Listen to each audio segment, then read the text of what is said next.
Corona एक जानलेवा बीमारी है।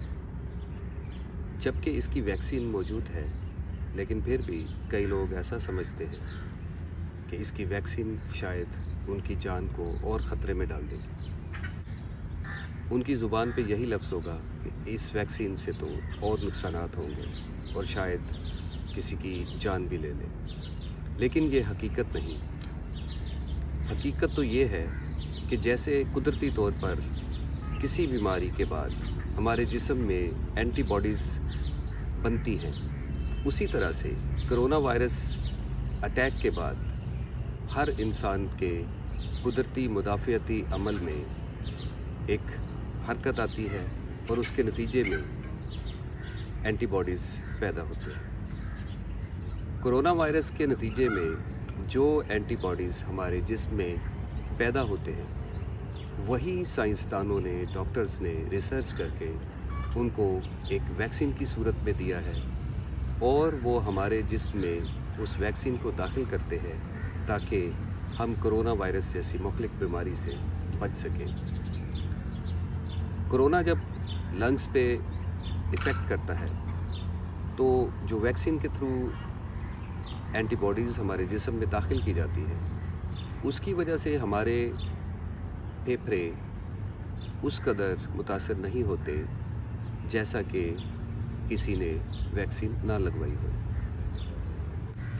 हमें चाहिए कि इस बात की पूरी तस्दीक करें कि कोरोना वायरस के लिए जो वैक्सीन तैयार की गई है, ये किस मैकेनिज़्म के थ्रू और बायोलॉजिकली इसकी क्या हैसियत है।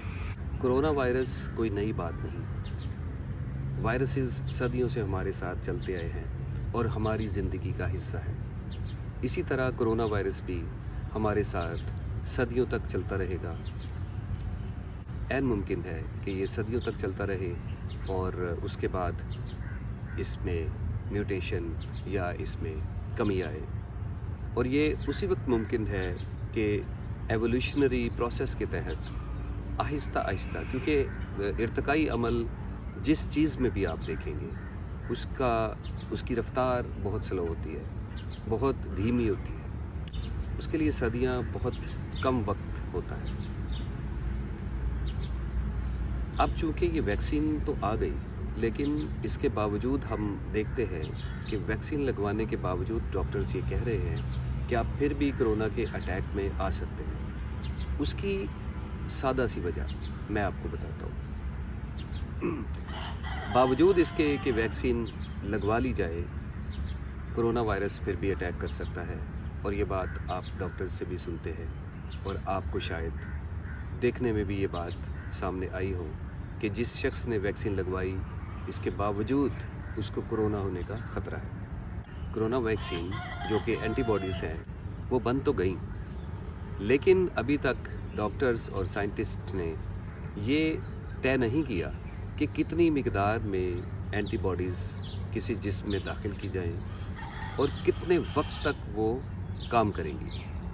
एक रिसर्च में देखा गया कि 2 लोगों को वैक्सीन लगाई गई और उनका 3 माह बाद टेस्ट किया गया एंटीबॉडीज़ का। उसमें से एक शख्स के एंटीबॉडीज़ बिल्कुल नहीं थे और दूसरे के एंटीबॉडीज़ थे। फिर उसके बाद उसी शख्स के जिसके एंटीबॉडीज़ थे, उसके 8 माह बाद उसका टेस्ट किया गया और उसके भी एंटीबॉडीज़ उसके जिस्म से ख़त्म हो चुके थे। दैट मीन्स कि वो शख्स जिसको वैक्सीन लगी थी वो 8 माह बाद फिर इस ख़तरे में आ गया कि उसको कोविड होना पॉसिबल है। इससे हमें पता चलता है कि हर आदमी का इम्यून सिस्टम अलग है। जितने भी लोग इस माहौल में रह रहे हैं, अब चूँकि ये एक इंटरनेशनली डिज़ीज़ पेंडेमिक है, तो इसमें सबकी इम्यूनिटी, सबका इम्यून सिस्टम अलग होगा, सबका लाइफस्टाइल अलग होगा। किसी का लाइफस्टाइल एक दूसरे से नहीं मिलता, इस वजह से सबकी इम्यूनिटी भी अलग से होगी। अब साइंसदानों ने इस बात को तय करना है कि किस लेवल पर इम्यूनिटी लेवल होगा तो किस मिकदार में कितनी वैक्सीन लगाई जाएगी।